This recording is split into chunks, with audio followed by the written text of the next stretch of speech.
Provide county citizens an opportunity to watch and review our scheduled public sessions. To comply with the governor's proclamation declaring a state of emergency in Maryland to minimize the person-to-person spread of COVID-19, we suggest that citizens stay home and watch the county commissioners meeting live on our QAC website at www.qac.org/live or on QACTV's television channel, Atlantic Broadband Channel 7, and now also in high definition on Channel 507.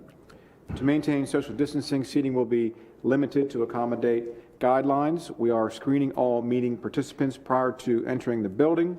If you have any respiratory symptoms such as fever, cough, and/or shortness of breath, please refrain from attending the meeting and notify a healthcare provider. We acknowledge your participation, and by attending, you acknowledge that this session is both recorded and aired. The scheduled public agenda is available on the information table just outside of our meeting room. Press and public comment will be taken and is limited to 3 minutes per person. If you care to speak, you must sign the information sheet on the table outside. Comments longer than 3 minutes can be submitted in writing for the Commissioner's review. Citizens may also join the live Zoom meeting by going to www.qac.org/public comment, or you may email comments to publiccomment@qac.org. We will accept comments up until the end of the meeting. Comments received will be read during the press and public comment period at the end of this evening's agenda. During the meeting, we would ask that you turn off all electronic devices and hold personal conversations outside of our meeting room. We will now stand and be led in the Pledge of Allegiance by Commission President Chris Corcorino. Pledge allegiance to the flag of the United States of America and to the republic for which it stands, one nation, under God, indivisible, with liberty and justice for all. I have a moment of silence.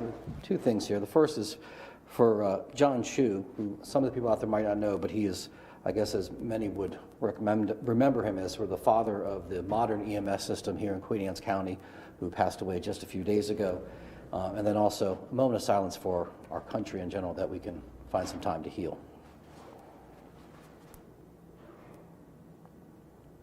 Thank you.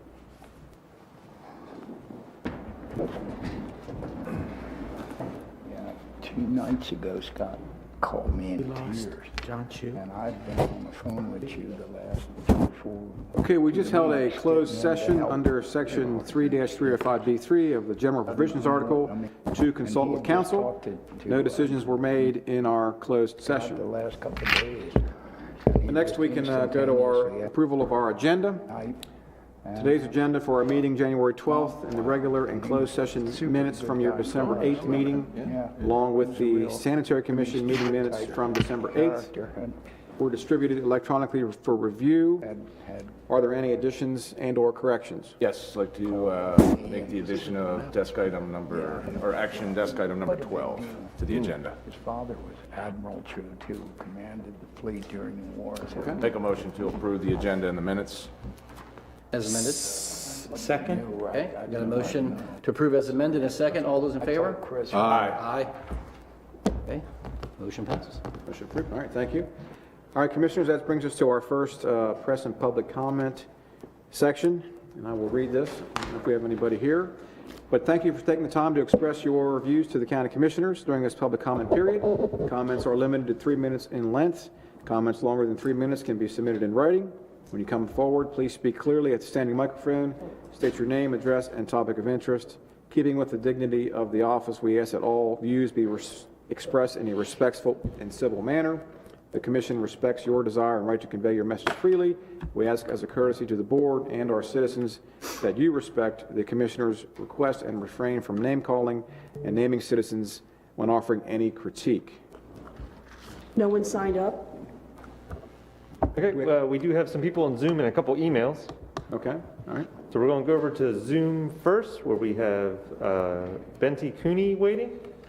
I'm going to ask you to unmute, please. What's the name? Benti, I believe, Cooney, if I'm saying that correctly. Benti Cooney. Hi, thank you for joining us. Am I allowed to speak now? Yes. Well, thank you. Yeah, I would just like to draw your attention to I submitted some comments earlier, And I'd like to speak on the issue of single-use plastic. My name is Bente Cooney. I'm the founder of Plastic Free, QAC, a nonprofit that's been around for 3 years now. And we're concerned about all the litter that we find on the streets in our beautiful county. And our goal is to inspire Queen Anne's County residents and businesses to reduce their use of single-use plastic. And right now there's a legislation in the House, in the Maryland legislature, and there's going to be a hearing on the 28th of January in the House. And so we want to encourage the commissioners to speak in favor when you talk to our legislators from our District 36 and to other thought leaders, to really encourage them to support this kind of effort, because we have done some research. We picked up, first of all, we picked up more than 1,000 plastic bags off the road. More than half of them is actually the farmer, Lowry's farm right across Safeway, and he very much supports this legislation to get rid of all these bags. And so does 90 other retailers in Queen Anne's County that we have surveyed that include farmers, marinas, hotels, schools, shops, and restaurants. And also, secondly, we have done an audit of our 4 grocery stores and sat for 1 hour, 2 times, and counted all the shoppers and found that only 8% of the shoppers use reusable shopping bags. And so we did this, of course, before the COVID, but now we understand that the Centers for Disease Control, they do not discourage using, there's no science that shows that it transmits the virus.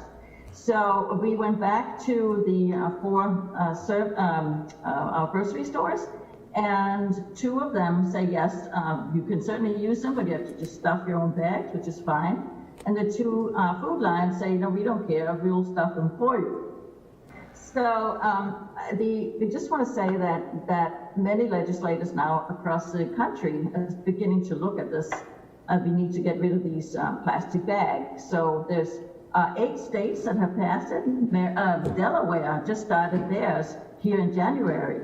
And 500 locations in the U.S., including Chestertown, have banned these plastic bags. So I just want to ask you to take a look at the comments that I submitted earlier that has all the statistics and everything else. And thank you so much for allowing me to speak to you today. Thank you. Thank you. Great, thank you very much. Okay, and we also have an email. Our email comes from Mike Norris. Does Queen Anne's County have a plan for vaccinating in accordance with the priorities outlined by the state Maryland guidelines, and how will individuals be notified when they are eligible to be vaccinated? Okay, and that's all we have tonight. All right, thank you, Bruce. Close press and public comment. Okay, that's all for press and public comment. So, Commissioners, if you want to turn to tab number 2, we have some new business from the Department of Public Works. They're up first, so tab number 2. Item 1, Mr. Steve Cahoon, our Public Facilities Planner, is going to give us a brief update on the Bay Crossing study. Good morning. All right. Good evening. Your day started a lot earlier than ours, apparently. Thank you. Y'all are well aware of the Bay Crossing study and that it's been going on. It got started back in 2016, and it's hopefully going to be wrapped up this year. The Tier 1 NEPA process had many steps in it. It first began a review of the entire bay and looked at 14 different corridors in the bay, up and down the bay, that could be a potential location for a bay crossing or a new bridge or tunnel.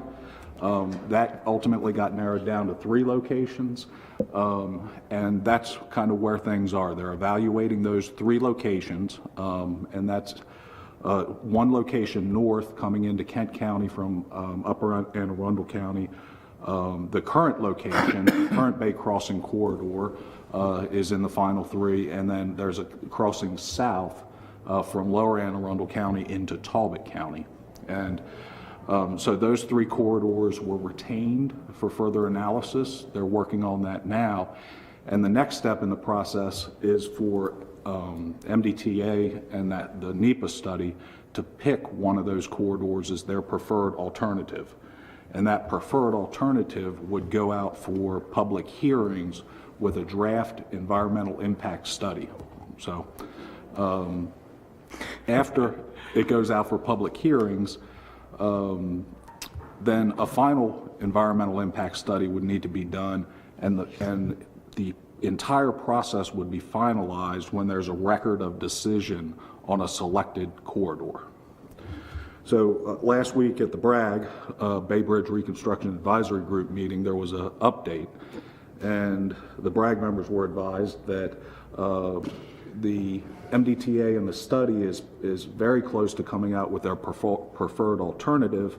However, of course, COVID has impacted their schedule and delayed their ability to come out with that. One of the key issues being that in order to have public outreach and public hearings and public meetings, you need to be able to go with the public. So they and bought they've run themselves more into time. conflict with federal highways about how they can have that public involvement at this time. So that's delayed the process. Now, the Tier 1 NEPA study that is currently being done would just select a corridor. So it would be about a 2-mile wide corridor. It would select where the bridge location could go. Then a Tier 2 NEPA study, a second NEPA study would have to occur, and that would look at the exact alignment. Where within that 2 miles would a bridge or a tunnel be designed and go? It would actually look at the exact alignment and options for that. Interesting, you said tunnel. It's still on the table. But that would be part of the Tier 2. The Tier 1 just narrows down the corridor. Tier 2 would look at those additional details. So, and the Tier 2 would be an approximately another 4-year process. And right now, there's since Tier 1 hasn't been completed, they have not funded or scheduled or looked at when they would enter into Tier 2 or start a Tier 2 NEPA study. So, for the public to know, there is a web page out there about the Bay Crossing study. It's baycrossingstudy.com. It has a schedule, but none of the schedules have dates at this point in time because everything's been pushed back because of COVID. Steve, can we find out from the organization that is telling us that we have to have the hearings and they have to be public, as in people have to be in the room? What organization is that? Is that Federal Highway? It's Federal Highways. It indicated that Federal Highways is managing, or the one that sets out the process for the NEPA. Can we find out who at Federal Highway MBTA is talking to? Sure. You know, I would like to have a conversation. There's a project manager with Federal Highways, just like MDTA has a project manager. Any questions about the Chesapeake Bay Bridge Crossing study? Is that it for now? Well, I mean, it's, we could go on forever, but, here we are this July, or is it this August? It will be 5 years. It shouldn't have taken 4 years, but it's going to be 5 years, and I got to believe, I don't know that it'll be done by then. Like I said, they've got to make the decision, they have to have the hearings, and, this is it's painful, and it's more painful with the phase 2 of the NEPA, with no funding source, no commitment. Until they do that, until we move forward, it's just going to get worse and worse. So, Meanwhile, the traffic heading to the beaches keeps increasing. Yeah. Because there's more vacation homes down at the beach. And I was told in that Bragg meeting, I can't resist it. I was told in that Bragg meeting that if Queen Anne's County would, slow their development and growth, there wouldn't be so many cars. Oh, it's our fault. Oh, okay. So I happen to say, does anybody in Queen Anne's County have a problem with the traffic the last month and a half and the next month and a half? Because the answer is going to be no, because that's our traffic. So, unfortunately, this is the game we play. Growth from other jurisdictions just don't use that bridge. Right. Yeah. So, Especially Delaware. All right, thanks, Commissioners. Well, now, the next item we have, also informational, and Steve's done a little research on this for us, is about dynamic tolling. And this is a general overview of the process by which we could do that here. And dynamic tolling, just for simplicity's sake, is a way to change the toll amount during high peak demand times like they do on the ICC, for example. That's a route that MDTA manages that has a variable toll rate based on demand. So during peak times, the toll rate's higher. Off-peak times, the toll rate's lower. So we've been talking about using that potentially as for the Bay Bridge as well. So. Yeah, and with dynamic tolling, there can be a couple different goals. One is to generate revenue. Another would be to change behavior. You may change the travel times of the people that use the bridge or use whatever toll facility it is in order to free up capacity so you have a more even flow throughout the day instead of peak times and off-peak times. It tries to level out the flow of traffic by charging more. Question regarding peak times and defining what peak time is. So morning commute and evening commute? What? In many locations, especially urban locations, that is, if you're using a toll road to go in and out of an urban area, a lot of that revolves around commuter times. A lot of, and that's where dynamic tolling is used in many places. However, it's not that easy to set those rates and set those times. In investigating it, there's a number of things that would need to be considered in order to know when you would set those tolls, at what traffic volumes you would set the tolls, how high or low you would make the tolls. It could definitely be lower tolls at off-peak times to promote travel. You know, it could work in a number of different ways. And then there's also a variety of different tolls, as we know. You have tolls for different size vehicles, you have different tolls for commuters, you have different tolls depending on the electronic device you're using, whether it's Easy Pass, pay by plate, or video tolling. So our toll authority has a number of different tolls they charge at each location, and they would have to study how and why and how they would go about changing those tolls. And with dynamic tolling, you would have a trigger of what would increase it and what would decrease it, and that would all be part of the study. With that, MDTA is the agency, Maryland Transportation Authority, manages all the toll facilities. They manage the Bay Bridge as well as the other toll bridges and toll roads in the state. And they have the authority and budget to finance that study. It's really up to them to put it in their capital budget to do a study. And then once they do that study, they would choose, if they chose to move forward with changing any tolls, they would put together a proposal. And that proposal would go out to the public, and they'd hold public hearings throughout the state or specific jurisdictions, depending on what facility they may be considering. And following those public hearings, they would consider the public comment and then decide whether they're going to change tolls up or down or change them with whatever proposal that they came up with that was justified by the study. So it's a public process. You may remember a couple years ago when the Bay Bridge and other toll facilities were going to all electronic tolling. There was a study done to look at statewide all electronic tolling, and then there was public hearings, and one was held here in Queen Anne's County at the Kent Island High School. So Steve, the MDTA, obviously they're controlled by a private board, but at the end of the day, they can set all these tolls up, but if I'm not mistaken, based on when Governor Hogan got in, he rolled the tolls back via executive order. So technically they can set them, but they can still be rolled back by a political mean. It just, to me, it becomes a political football too, beyond just MDTA saying we're going to raise these tolls. Depending on who's in Annapolis or anything else, they also have a say in it, is the reality, correct? I will look into that, whether executive order is a mechanism. I think that's how the governor rolled them back when he first got in, right? When we went from, what, $6 to $2.50 or whatever it was when it went backwards? I thought he was the one that signed that executive order. He did.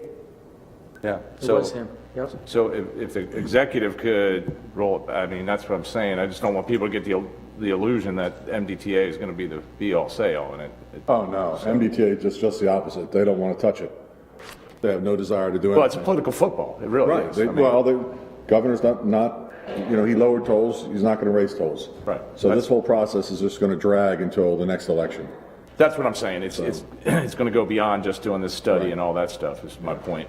With all electronic toll, the process I described is what they just went through to make adjustments to the toll rates for all electronic. Well, I think everybody's in was favor of under- that. I mean, I think that the outcry for that was so rampant that nobody was going to step on that because of, obviously, the eastbound on the bridge, it definitely helped some, so.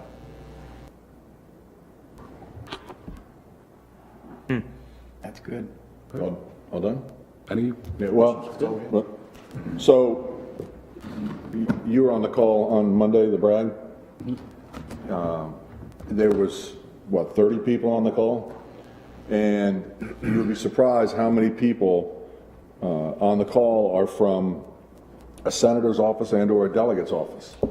You know, a lot from Anne Arundel County, I would assume. I don't know whether, I mean, they're just, when they reel the names off, with such and such, with delegate such and such, and nobody talks. I mean, am I wrong? Did anybody, I mean, nobody talks. The power of Zoom. Yeah, but I'm dumbfounded because if I say something, they pull out the guns, and you know, I get Jim Ports, and you know, he wants to clarify things, and I just, you know, it's frustrating. I'm telling you that this, you know, when we sat in here 3-4 years ago, and we were showing different things to do to help us with traffic, and one of the things was this electronic tolling. Everyone kept saying, "Oh, we're getting electronic tolling, but it won't be at the Bay Bridge for 2 years."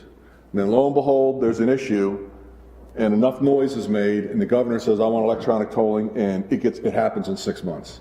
And I think it's the same thing with this. I mean, there's no funding for the second, you know, second phase of the NEPA, you know, so without it, the project dies. Well, it takes approximately 2 years to hook up westbound tolling.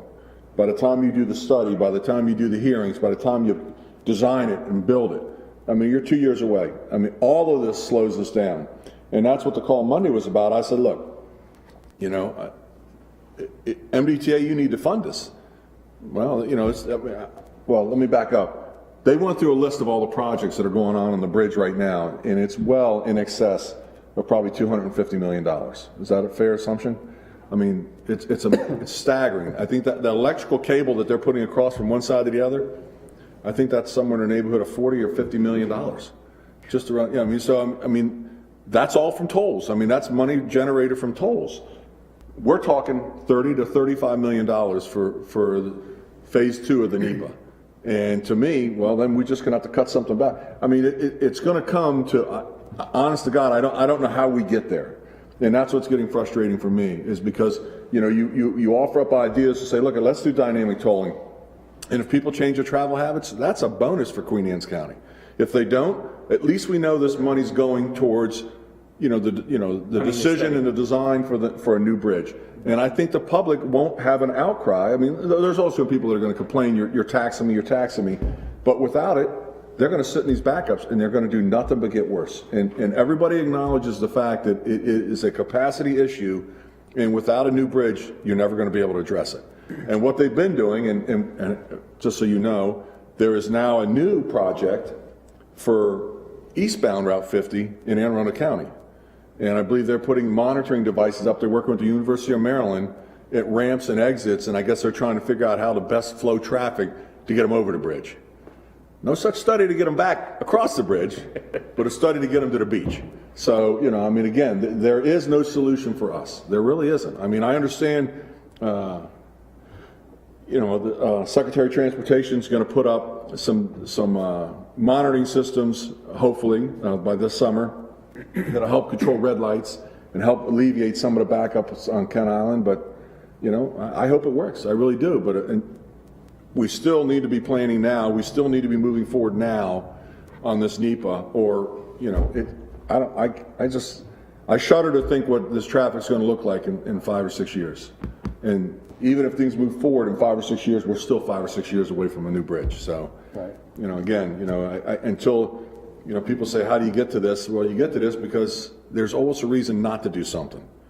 You know, make a reason to do it, so. And we know what the traffic will look like 10 years from now. It's going to look like what it looked like when they were redecking the bridge. Absolutely. That kind of traffic backup. And they are in the design phase right now for replacing the decking on the eastbound bridge. So. Is there a time frame? Is there a time frame when that's going to start? Probably 2 years. Probably 2 years, just because. Everything that we just went through. They're just getting. Well, no, so that's one of the questions I asked. As they went through all the projects, I just asked a simple question. Do any of those projects involve daytime lane closures during summer hours on the bridge? And I was told no. And then 2 minutes later, you know, the head engineer, Mr. Pines, Will Pines, comes on and goes, I just want to clarify, that doesn't count if we have to do something when we're redecking the eastbound bridge. So, you know, again, we'll have to wait and see. But they are making that bridge wider. They are. Got enough room, I don't know if it's a foot or 2 feet they're talking about, they're adding some little bit. They're making it wide enough so if you had a car against this Jersey wall and a car against that Jersey wall, a car can go between them. So I guess through the truss spans there's enough room, but kudos for them. It's all going to be precast, so they're going to be, just like they did in the spans, they're going to build this somewhere else and they're going to bring it. Come and set them right in Their place. plan is to cut it, pull one off and put one back, so, you know, I mean, we know it needs to be done and you know, that's not the issue, but, you know, where's your long range plan? I mean, to stick that kind of money into these old bridges, you know, that don't have the capacity, just tells me that, you know, this, good luck. You know, good luck. I will say that you know, their contractors have been doing an outstanding job with the work they've been doing. The railing, the post on the westbound span, the rails, the posts, the uprights. The last meeting they had 6 done, and now they have 163 done or something. It was something outrageous. I was like, oh wow. And we've got, like I said, 5 more of the control joint expansion joints that need to be replaced. So hopefully they can get back on them in March. And by Memorial Day, that'll be done, and we won't have to worry about the speed bumps on the bridge. So it's never a dull moment. But I want to thank, you know, Steve here has been my savior in information and how do we do things and what's the thing, and it's great to have that. And he also helps me on the Baltimore Metropolitan Council. So thanks, Steve. I appreciate it. I mean, Jim, not to beat a dead horse, but it's so I just wrote these down just so I could put them in my head. So 52 is the first bridge, 72 is the second bridge. We're 26 years removed from Reach the Beach. There was 20 years in between building 2 bridges, but we're 26 years removed from when we inundated basically Queen Anne's County and the entire thruway with the Reach the Beach traffic. And we've done nothing for 50 years to even look at a new bridge.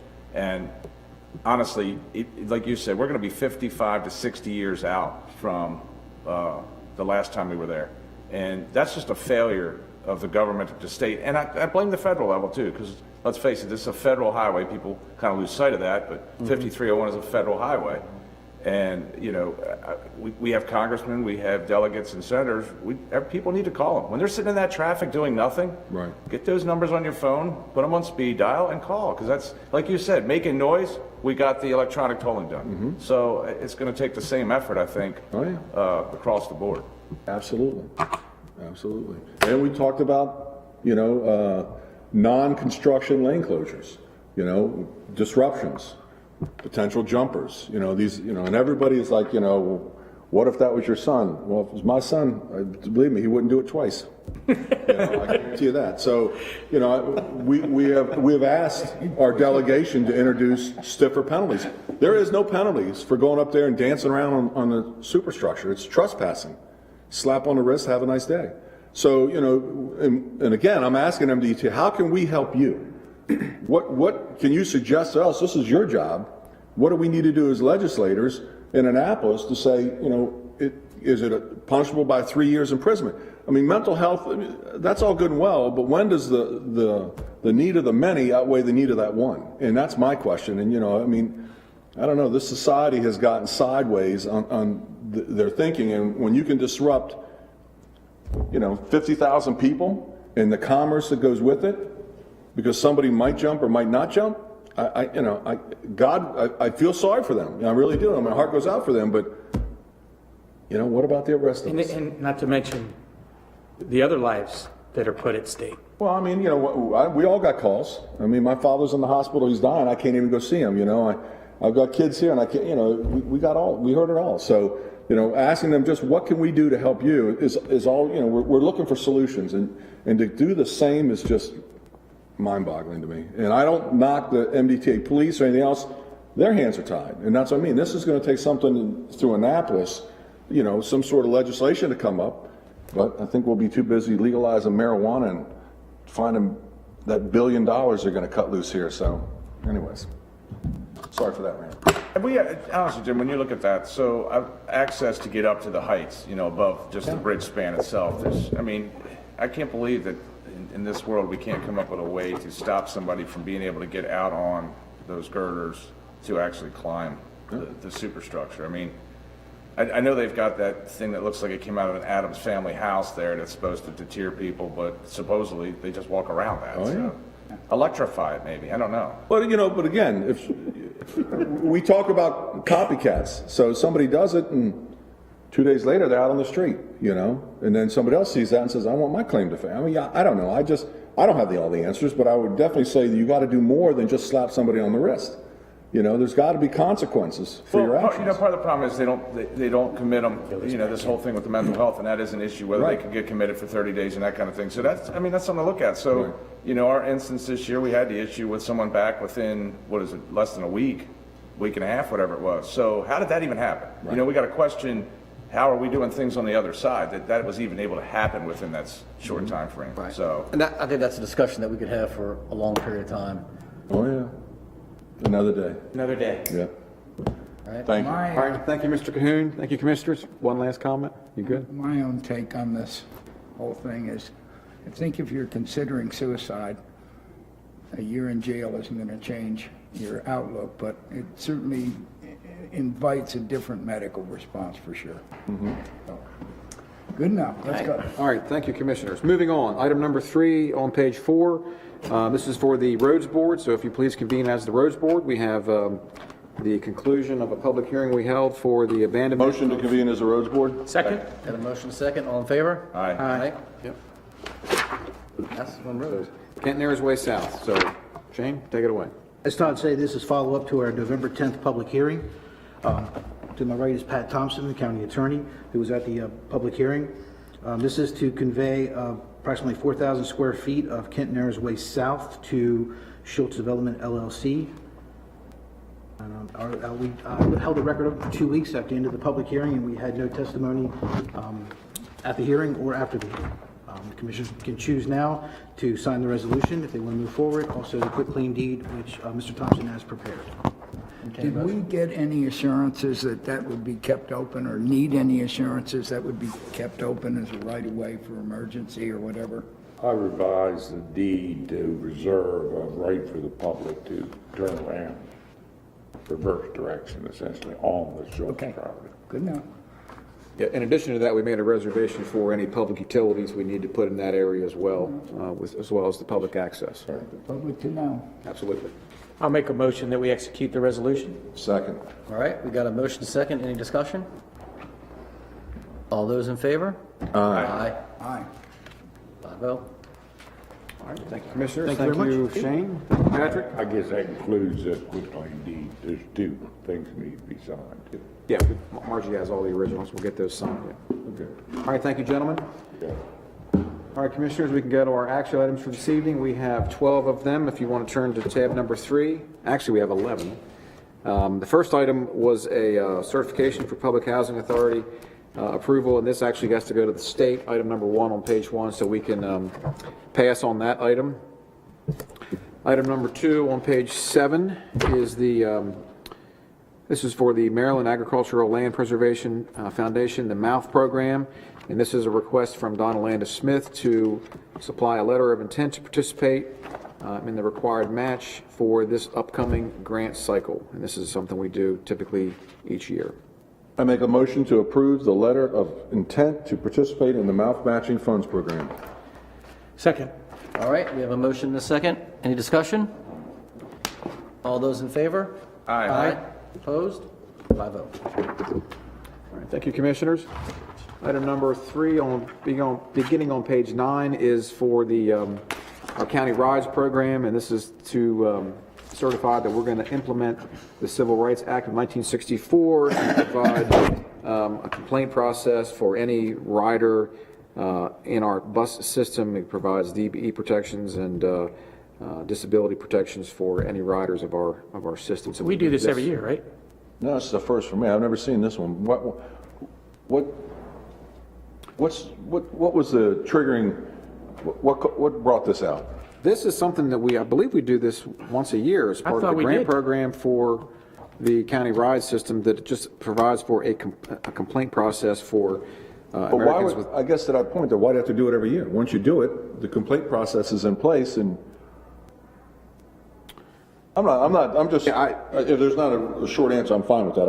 I thought maybe this was something new that was passed down from the state. I would have to get you an answer on that. I can certainly do that if you want to hold this. You want to get some. We can vote on it. I mean, I'm fine with that. I was just All right, curious. here we go. We, the Queen Anne County Commissioners, do hereby accept Title VI, 2021-2023 Implementation Plan of Civil Rights Act of 64 by signing Resolution 21-01 to be included in the fiscal year 2022 Annual Transportation Plan Grant Request for the Queen Anne County Ride Program.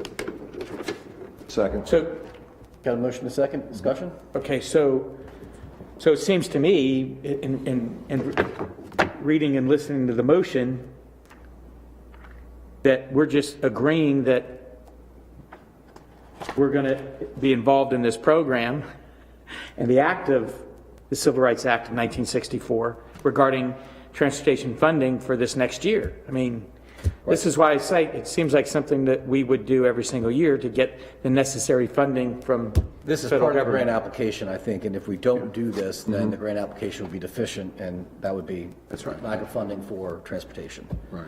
So maybe it's a different funding mechanism for that money this time around?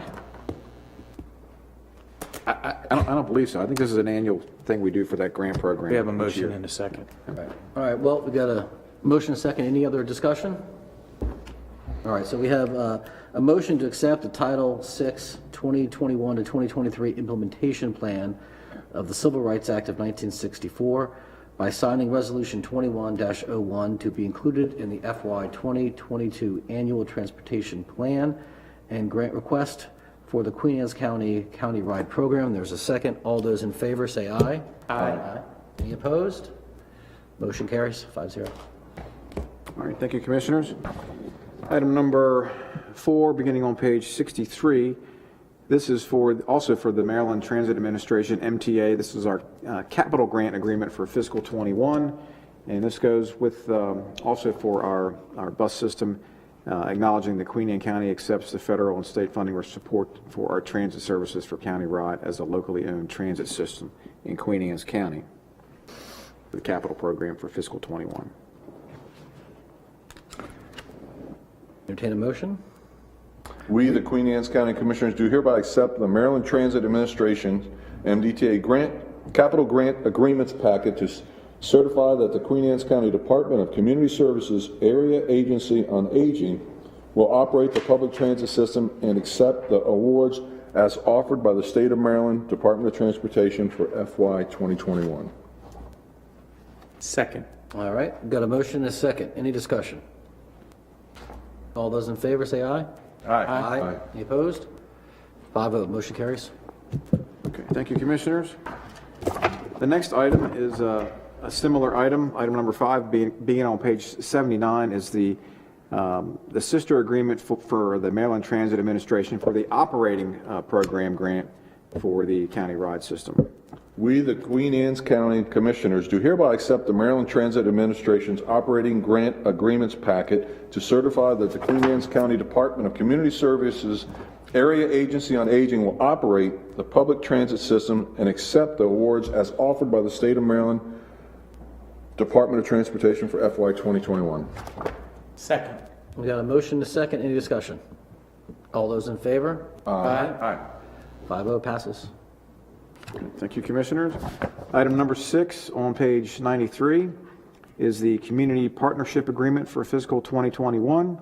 And this is an agreement between the state and Queen Anne's County through which the Children's Cabinet, on behalf of the state and the Community Partnerships for Children and the LMB, enter into a partnership to develop comprehensive and integrated children and family interagency service delivery.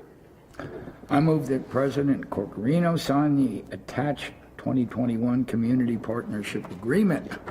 Second. Motion is second. Any discussion? All those in favor say aye. Aye. 5-0. All right, thank you, Commissioners. Item 7 on page 125 is a request for a letter of recommendation from Chop Tank Electric and Talkie Communications for potential grants that they can apply for to expand broadband in our rural areas of the county. I move we approve the. Come on, somebody do That's it. kind of your corridor, Jack. Come on, Jack. 4 of us are staring at you.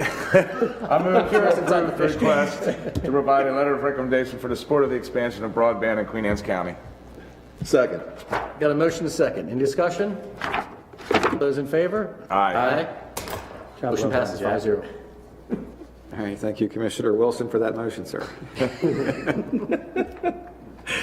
Okay, item number 8 on page 128 is, as you know, we transitioned from a 457 plan to one vendor, Voya, and the final phase in the transition of that plan is to set up some bylaws and a board to sort of manage that fund.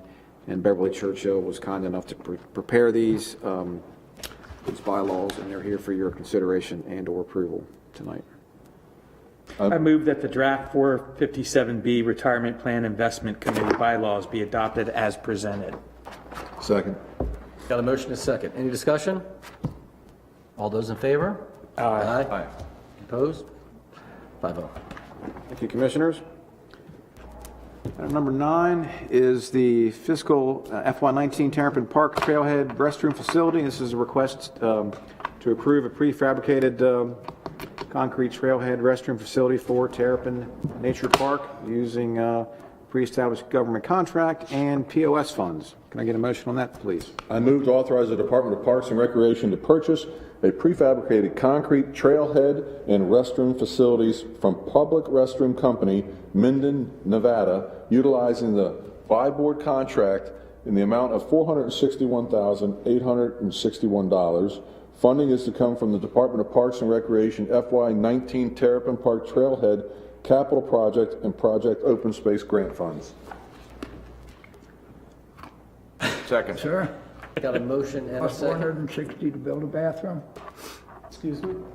Yes, yes. It does. I think this is probably one of the first times that I've actually seen Constructible you bathroom. and glad to see you and the circumstances in which you're here.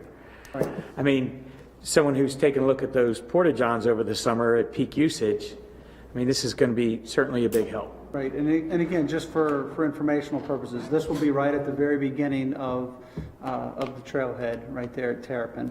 So we'll remove the 2 that are in the parking lot now, and we'll still have some that are scattered through the trail closer to the waterfront area. Where you're saying where the parking lot is? The parking lot is you go into the parking lot, the restroom facility and ranger station will actually be at Oh, the that's very right. There's back of it. It's 2 actually of them an right there. overgrown area. So we're gonna end up clearing all that, the woody or really weedy vegetation that's in there, and then place the facilities there. And then it's a way to kind of funnel people into one entry point at the park. So when we go back, if we have to regulate the number of folks that are using Terrapin, we were doing that at the entrance before they actually came in to the parking lot area. We're still going to do it there? We're still gonna do it there and Okay. still be able to, funnel people into So to one area. this won't be the choke point. It'll No. still be out on the road. Okay. Sir, this is principally funded by POS? Yes, it is. And it was also a project that we had back, it's like FY19. Okay. To help develop some of those facilities. Good. Thank you, sir. Perfect. Any more discussion? I got a question, I guess, because I've had the question presented to me. What are the hours on these bathrooms? I've had people ask me, why are the bathrooms not open in the parks when they go to them? Is there, Well, obviously, the porta-johns are open. Yeah, but I'm talking 24 about hours. where we actually But have regular bathrooms should be open from sunrise to sunset. And really, it's a safety issue, is what it boils down to. You know, if they're open all the time, you know, a concrete building is a place where someone can take shelter. It's a place where someone can do illicit activities. You know, it's just a way that you need to kind of control the population. It's one less reason for someone to be in the park after hours. is that pretty standard practice in parks throughout the state? Okay. So we have someone that goes in the morning and opens them up, and then we have someone in the evening that goes and locks them down. And we'll have rangers, or we have staff that's close by that, you know, opens up. So the next question is, when will we start allowing those bathrooms to be open? I mean, When we're constructed. So, well, I know because of COVID, we closed them, right? And you were forced to use a porta-john. We did, because we didn't have hand washing. Okay. That was, you know, that's that, kind of that double-edged sword. Right. That's not an issue anymore, though. We'll have water for that, and so we All right. should be able So to it'll be an handle that. improvement. So are these bathhouses winterized? I mean, some of these bathrooms at some of the parks winterized to where they're not even usable in the winter? You can place a small heater in there, so they can be used year-round. I think that's our intent, because again, you know, trail use is, you know, is a year-round activity. It's not just a seasonal activity. So how often will somebody be inspecting them for cleanliness? It depends on the season and... It definitely will depend on the season. Obviously, in the summer season, you know, probably at a minimum 3 times a week. Again, based on usage. This time of year, you know, it'd probably be reduced down to, you know, maybe one time a week. And again, you know, there's going to be some adjustment period. There's going to be a learning curve to find out, you know, how often we need to go in there. And even if it's, you know, if it's not to go in and clean it, it's to go in and lay eyes on it to make sure that everything is, you know, in good working order, that it hasn't been vandalized. I know that that's a huge challenge. I mean, being an umpire and going to different parks across the bridge in Anne Arundel County and various counties and having to use those facilities in those parks, some of them are just disgusting.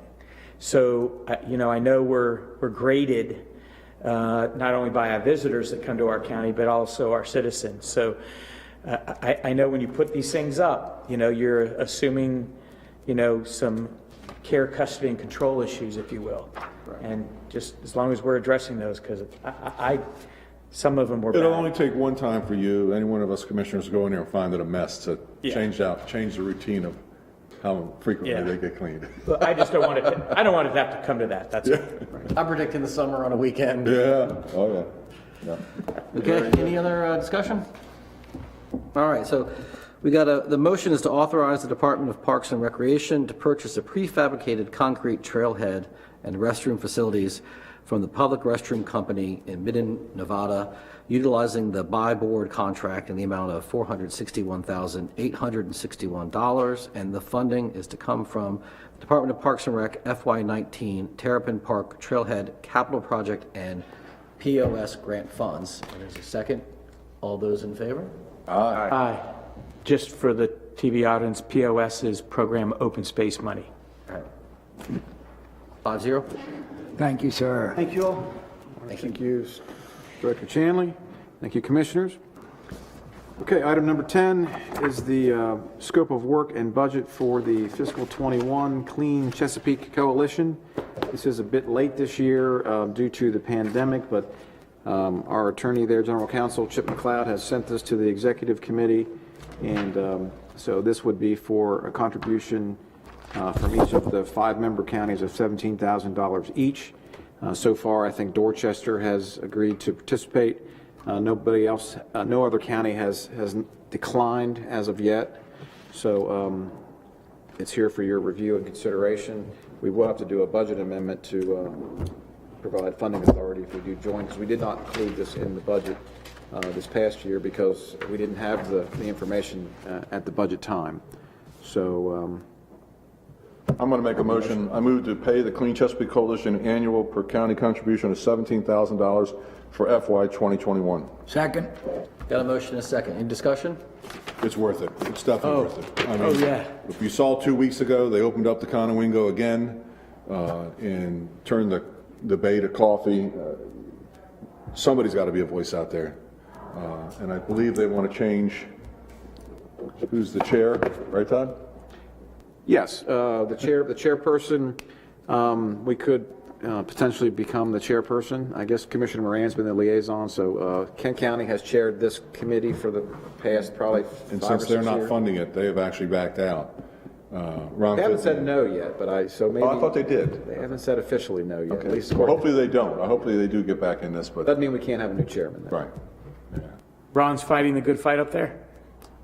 He supports. Yes, he is, with against, who, yes, Well, he only has to get one other person up there to agree. right? And we're only talking $17,000, so anyways. All right, so we got a motion to pay the Clean Chesapeake Coalition annual per county contribution of $17,000 for FY 2021. All those in favor, say aye. Aye. Opposed? 5-0.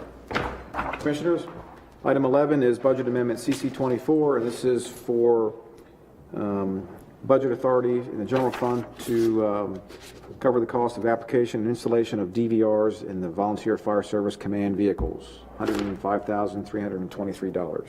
Motion approved, CC 24. Second.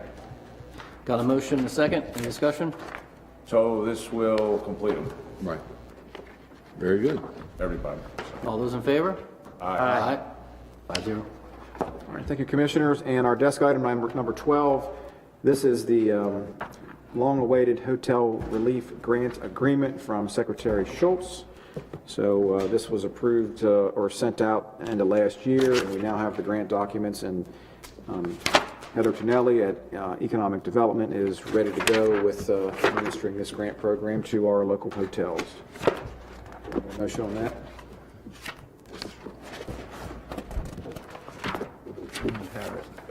Motion to sign the hotel grant agreement? Second? That's fine. Okay, discussion? So I think we have, if I remember, there's only maybe 5 businesses that might qualify for. Actually, there's 10. 10? 10. Okay. 10 altogether. So it includes some bed and breakfasts, not Airbnbs, but bed and breakfasts that have so many. rooms. Five or more rooms. in 5 order or to more qualify, rooms. yeah. Okay. So- Well, I mean, even with 10, what we're going to grant, that's actually be a pretty good help for those businesses. Yeah. So Some of them are capped too. I mean, the state has capped where you can be 44,000 anyway, yeah, total or so. something. Yeah. So I think that's going to be real good for the Absolutely. hotels. Okay, we have a motion to sign the hotel agreement. All those in favor? Aye. Aye. Opposed? None. 5-0. Okay, great. Thank you, Commissioners. And Todd, did we have one other desk item for the Board of Ed, or is that for next That was just, time? they were just reporting that. That was just for informational only, so we don't need to take care of that tonight. Okay, Okay, thank you. thank you. So Jim had to use bathroom. Okay, I think we are ready for our first presentation. We're going to just take a 5-minute recess. Oh, sure, okay. Recess. Thank you. Unheard of.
All right, Commissioners, next up, we have our presentation section.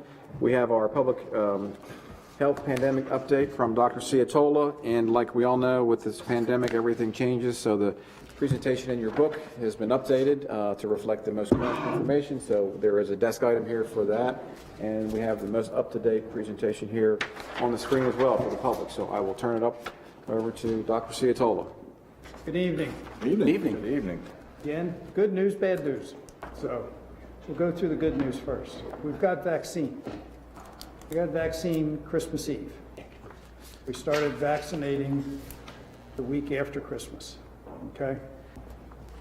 We were initially given 100 doses, and then we were given 500, and we were given 700. So we had 1,300 doses total that we have received since we started receiving vaccine right after Christmas till today. Today we got an additional dose of 500 for first shot, and we got 100 for the second shot. There's going to be some discussion whether you hold on to that 100 for the second shot or think that you're going to get a consistent progression of vaccine every week. Unfortunately, we don't know what we get until the Friday evening before the weekend that they will decide how it's being dispersed. They've now changed the delivery date to Tuesday morning, which makes it a problem for us with a Monday clinic at Ken Island Fire Department, knowing how much vaccine we may have to reserve from the previous week in order to be able to cover the appointments that are on Monday at the firehouse. Because what we're doing is we're testing or vaccinating Mondays, 9 to 3, Ken Island Hall. We set up the Prep Mod, which is the online ability to sign up for 480 spots at each one of those vaccine sites. The second site is on Wednesdays in the Kramer Center from 9 to 3, again with 480 spots. The third location and time is Friday afternoon from 2 to 7 p.m. at Ken Island Fire Department, again with 480 spots. So realistically, I could use 1,500 doses a week. All that we're getting allocated right now is 500 a week. So I've put a request in knowing that we, as of tomorrow, will have finished our A1 population. Now, I am not okayed to go forward with the 1Bs yet. But because of the fact that we have agreed to do our congregate housing, our assisted living, and our senior housing, since Walgreens and CVS said that they could not get here till the end of March or early April for that population, I've agreed to do that with the health department and the DES staff that we are using. We will also use our area on aging and our housing authority to help with the vaccination of the senior housing, both in Foxtown and at Terrapin Grove. Now, where do we stand? So far, confirmed cases, 2,482. This was as of yesterday morning. Number of confirmed deaths, 9. How many? 9. How come I keep reading 20? 9 in addition to. We've had 9 deaths in the community. That's in addition to the 18 that we had in the nursing home. We've had 4 deaths since Christmas. We currently have 12 individuals in the hospital. Now, of the vaccine that we have received, we have injected 1,129 doses for the first dose. And it is Moderna, which is also a 2-dose vaccine.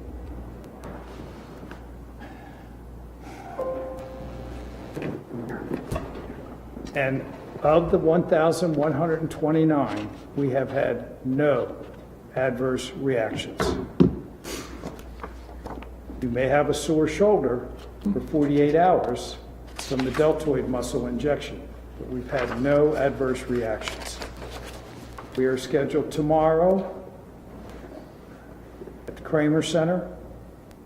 And I can say with all honesty, I think that we truly have given our A1 population, which is public safety, fire, EMS, judicial, law enforcement, essential county, hospice, social services who are making home visits, because we only have 160 appointments scheduled for tomorrow.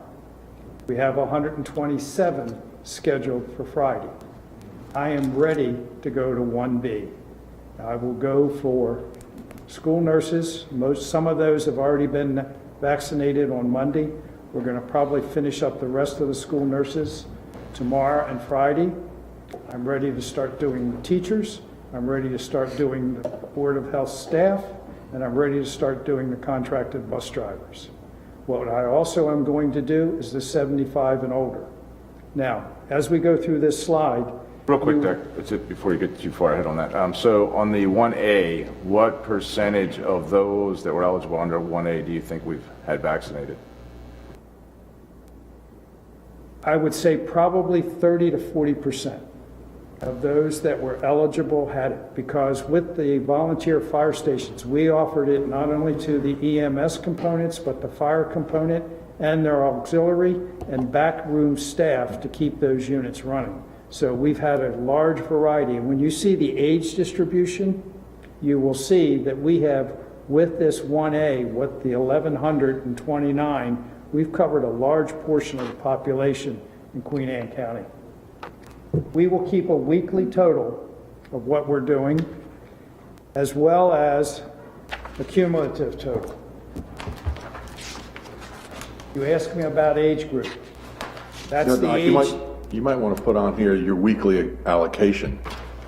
We will also be putting that. You know what I mean? To show that you're getting them out there. We are getting them Right, out. As right. a matter of fact, I think we're number 4 in the state as of this morning at what, 84, I think it was 84% of the allocations that we have received, we've injected. Right.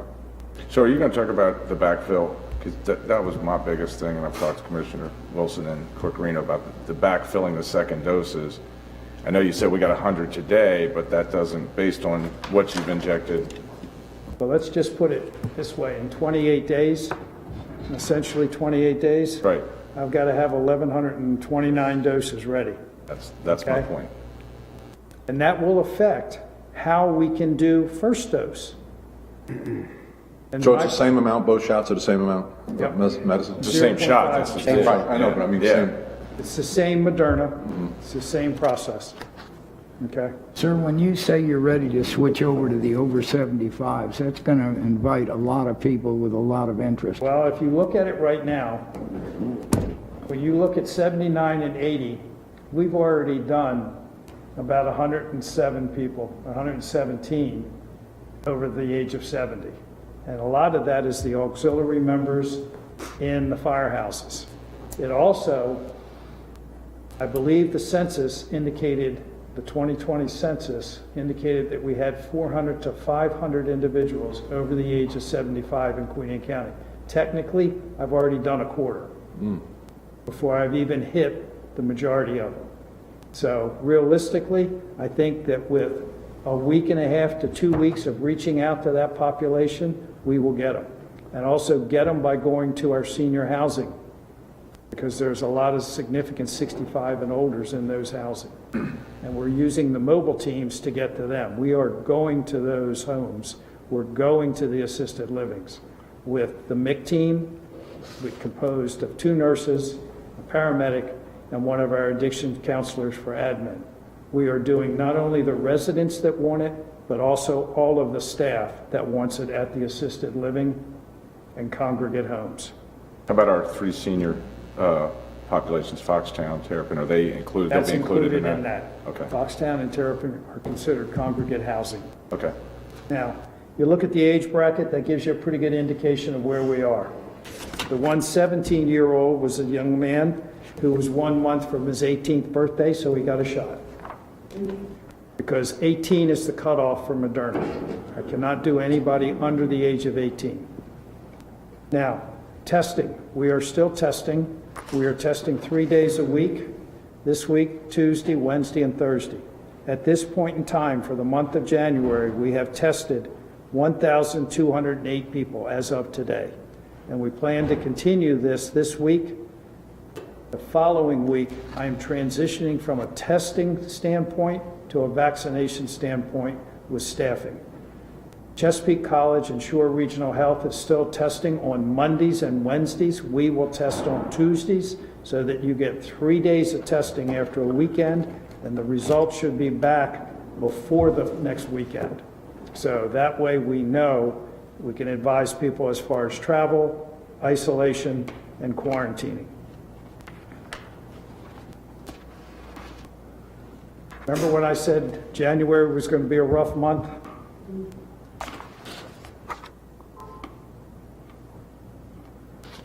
That shows you where we are right now. And we just added 37 more positive cases for January today. We are sitting at 448 positive cases at Queen Anne County residents since the 1st of January. We're going to beat December. I suspect we're going to be at 1,000 or more positive cases in this jurisdiction by the end of the month of January. We never caught up or got caught up from the effects of Thanksgiving. We had Christmas hit us, and now we've got New Year's we're dealing with. And when I want to discuss with you the daily census rate that we're getting for the state on positive cases related to a population of 100,000. We'll get to that as I finish this slide presentation. This is your total cases by percentage, and I want you to look at the age bracket. You look at 5 to 9, 10 to 14, 5 to 9, it's 2.4% of our population. 10 to 14, you're looking at 3.5% of our population. You look at our seniors, you're looking at essentially almost 9% positivity. So you add that up, that's our school-age children. But the majority, as you see, is our 20 to 35 or 45, that's a huge bump. And then our 45 to 65 is also very high. But could that also be relative to the fact that that is basically your working age group almost to some extent? That is your working age group.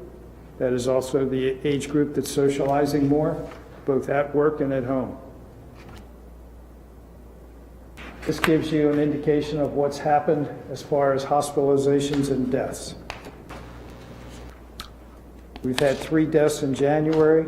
We had the one right after Christmas, and we had the one right after Thanksgiving. So that's where the additional deaths have come from.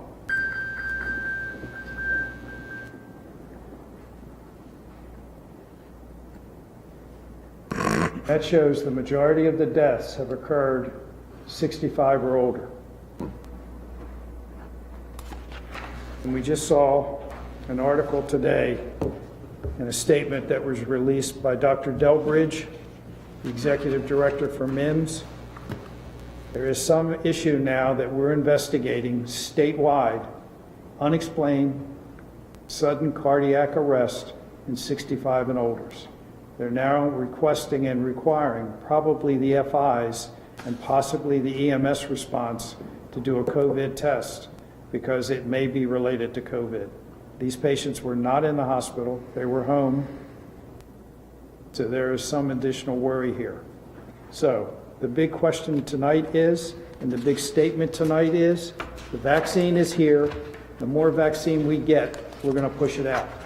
Now, the other thing that we have done for the citizens of Queen Anne County, and it is on the Queen Anne County website.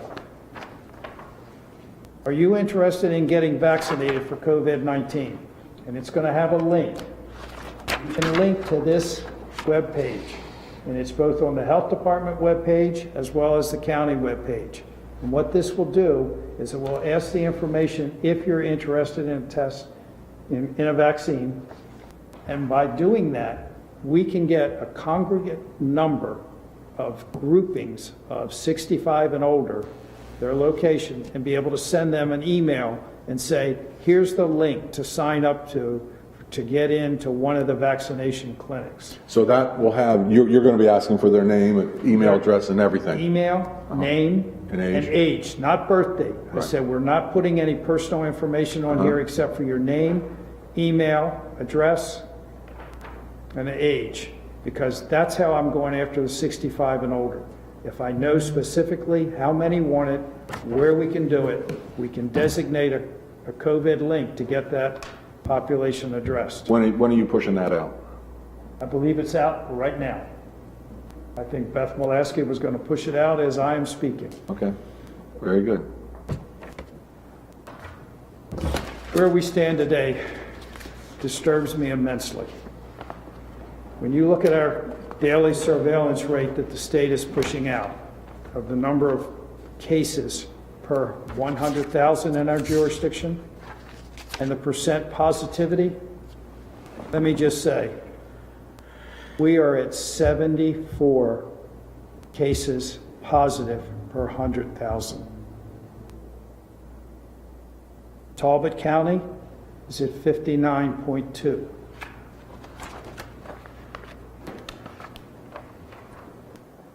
Kent County is at 64.0.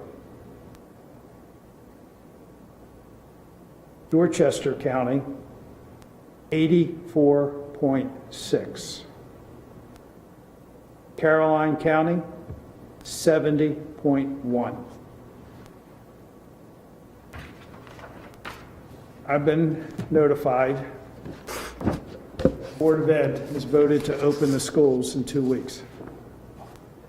Gentlemen, there's no way, in my medical opinion, in my ethical opinion, in my moral opinion, that with the current status of the positivity in Queen Anne County and the fact that we've not been able to appropriately vaccinate our Board of Ed staff and our elderly, that I feel that it is wrong, and I advise against opening in 2 weeks. The metrics that the state has given us, if you hit a positivity rate per 100,000 of 25, we're in the red zone. Well, you see where we are, we're beyond the red zone. We have a major positive outbreak right now throughout the county. We're trying to get the vaccine out, but the critical message for the citizens of Queen Anne, we will continue to test you. We will continue to do the contact tracing. We will ramp up as much vaccine as we get into the public. If we've got vaccine, it's not doing any good sitting in a freezer or refrigerator. It needs to be in an arm. But the point of the matter is, we need our citizens to be as vigilant as possible. Wear your mask.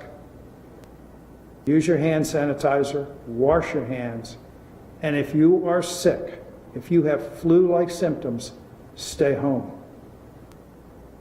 What kind of information are you getting from the contact tracing of these cases? Most have been social gatherings, family gatherings, and travel out of state. Okay. And we knew it was going to happen. It's inevitable. Now the other stone in the ointment is the fact that we've now identified in Anne Arundel County 2 positive cases that are the mutated UK version of COVID-19. And looking at the way we're spreading here, I would not be surprised if we don't have it in this county. And knowing the people, the number of people that live in Queen Anne County and work in Anne Arundel and work in the federal organizations, work in DC, this really ramps up the rate of positivity. This one is highly contagious. How bad and what are the morbidity and mortality with it, and will the vaccine cover it? Looking at the data from the UK, they say that the vaccine will cover it against the mutation. It may even mute the symptomatology of people that get infected with this mutated strain so that they're not as sick. But we don't know all those answers yet. But we do know we now have confirmed cases in Maryland and right in 2 of them in Anne Arundel County. Now I'll take any questions. After the vaccinations have been administered, the second one, how long after that second vaccine is it wise to continue to wear your mask? Realistically, we Yes. can't answer that question. Huh? We can't answer that question. We don't have enough data to know how protected we are. We think that 12 days to 15 days after the second dose, you should have significant full antibody coverage. But we don't know if you get exposed, can you still spread it but not be symptomatic? We have a lot of asymptomatic positive cases, have no symptoms, but yet when you do a PCR or a rapid test, all of a sudden they're positive, and they technically can be spreading. So that's why the CDC, as well as the state, has recommended we continue wearing the mask until we get a better handle on how these vaccines and how this virus is going to act when, quote unquote, we have herd immunity. Now, how many do we have to vaccinate? Dr. Fauci has gone over the numbers in different variations. So realistically, 75 to 95% would be a good range to be in. But I can't give you that kind of answer yet. Question for me, sir. A number of us have been fairly disturbed by the rather low rate of acceptance of this vaccine by people under 50 or 55. What do you think we or you should be doing to up that, and what is your comments on that acceptance rate? If we can't get enough people vaccinated, we ain't going to get any herd immunity. Well, it was rather distressing to see, look at the numbers that the state has published regarding the hospital use, where the large majority of the vaccines went initially. And when you see that a hospital system with healthcare providers has still about 40 or 45% of what was allocated to them, that tells you that fear is a real entity here and misconception of what these vaccines can do. Yeah, these are emergency use authorization vaccines that have not gone through that normal FDA 5 to 10 year program to develop a vaccine. I trust the vaccine. I've had the vaccine. I was vaccinated on New Year's Eve. I figured I'm going to go out of COVID-19. Way you need to go. Kill it. So I think the more people that we vaccinate realize that your ear's not going to fall off, you're not going to grow a third arm, okay? Or I hope it makes hair grow, but I'm not so sure. Chris, you and I get in line. Might not be so bad, right? So does Todd. I think what we need to do is those in leadership, both in the health community, as well as county leaders, church leaders, we need to get them vaccinated, and they can show their constituents, their parishioners, that, hey, we all need to do this. We all need to do this together. We're all in this together. This is not political, folks. It's been too politicized up to this point in time, in my opinion. Does that answer the question? It may answer my question. I don't think it solves the problem, but No, we'll it doesn't see. solve the problem, because you can't mandate it. I understand that, but it really is key that we get the younger people Well, doing and this thing. As we've a had a lot- community, as a community responsibility. What happened to me is that we offered it to them. And I think that at some point, we've got to say, this is a community obligation. We can't open the schools with confidence. We can't send our police out with confidence if we can't get our community up to herd level. And we're not going to do it when we got under 30% of the younger people accepting the vaccine, which is where we are. It's not good. So Doc, on the number side, so if correct me if I'm wrong, because this will lead to my question, I guess. What the original numbers from Maryland, if I'm remembering right, is that we were going to be given or distributing 70,000 vaccines a week. Was that the original goal? Is that what I remember hearing? 74? What, The state gets 10,000 doses, I believe, a day.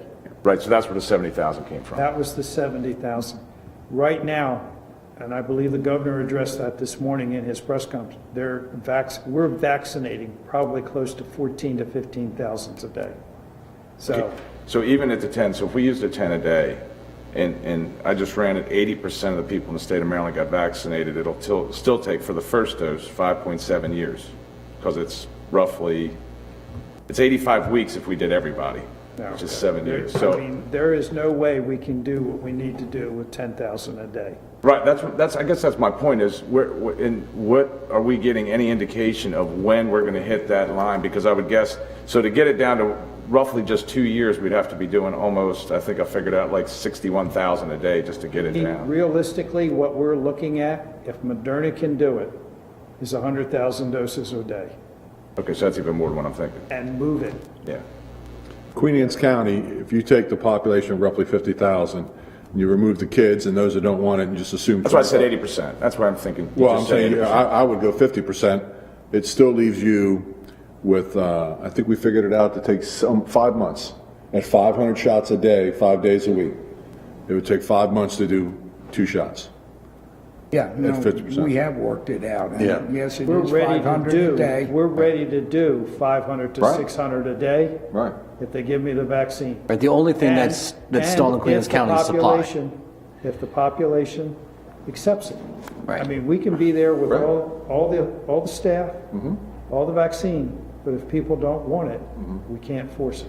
Right. What we have to do is show an example that, yeah, we're fine, nothing happened, and we need it as a community, folks.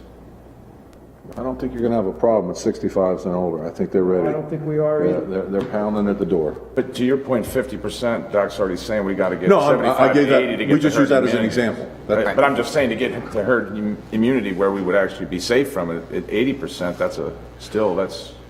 It's not But just you- herd but- immunity, it's And, to stop and how does transmission. that work with the more urban areas? If they have more outbreaks, there's probably going to be more vaccines, obviously, pushed that way. You know what I mean? If they're going to Vaccine- play a numbers game with it, they got to.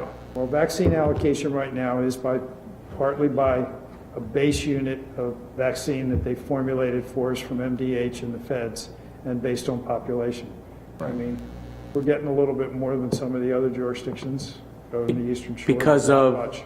Because of our age, Population, Okay. not age. just population. Because if you go by age, Talbot and Kent have I much think more when the 65 than us. Johnson gets approved, the stream is going to pick up a lot. It seems to me that it would make sense that if you could take the smaller communities like Queen Anne's County and vaccinate them, now you have an entire area that has been vaccinated, and the value there has got to be everybody in the community within the borders of our county. If you could get 80% of them vaccinated, you're in great shape. Well, I think do the some other smaller- counties might have some something to say about that. But if you look at, like you said, emergency services and everyone else, only 30%. 30%, yeah, that's low. And those are the people that live it, Yeah. you know? And you look at hospital Nurses staff. in my wife's hospital can't get up to 30% amongst the nurses. Unbelievable. So why do you think that is, Doc? Honestly, why would nurses not be? I mean, I don't know. Because we why live would- in a day and age where nobody trusts anything that comes from the I government. was going to say, it's a question of fear. Anything that comes from anywhere. Now, the childbearing age, there is some questions about pregnancy. There is questions about taking it if you are pregnant and if you're anticipating on getting pregnant, because they don't know enough about this vaccine. So I don't have any qualms about them saying, I don't want it. I understand that. And these that's are- up to their OB and their GYN. Right, but that's a small percentage of the Small ones that have percentage not. of what That's These right. are young guys that are not coming in. I mean, we got 20%. We of- made it very clear. It was bold on today's push out. Tomorrow and Friday for the Right. A1s, this is your last chance to be first in line. Right. After that, go to the back of the line. Good. can still get vaccinated. Once we have, once we move through 1A, they can still come in. But I've got So to you get, anticipate that next week you'll be in the 65 and olders? yes, Very good. And 65 or 75? educators? 65. And our educators? yep, Okay. till the governor tells me I can't. Because he's already said he didn't want us moving into 1B. But what's the sense in holding vaccine? I'm finished 1A. If I can't fill a vaccination clinic, I need to move on. And I'm moving on. Yeah, because you'll just backfill, obviously you'll backfill the other people that may have been A's, B's, or C's. I mean, Well, you once you can pass backfill- by them, they can always come back in. They right? can always come back in. And that link is open, that clinic is there. We're not turning people away.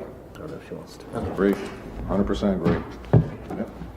Yep, keep moving. We need else? more arms and more vaccines, so, and the arms is something that the people in Queens County can do something Talked about staff and saying if we needed money, we're fine. We've got what we need. We can roll right now. But when we go to 7 days a week, I'll be coming asking for some money. We'll give it to you. Because we'll have to hire more contracted staff and agency staff. If you can find them. We'll find them. Okay. And the plan is to move to North County, and we're checking out Sudlersville Fire Department. I will be talking to Billy Faust and the chief up there about using their hall to start moving up. But I need to get the assisted livings done with the mobile teams before I can really start shifting. How about the senior center up there at Foxtown? The adjacent senior center's not being, I mean, it's vacant right now.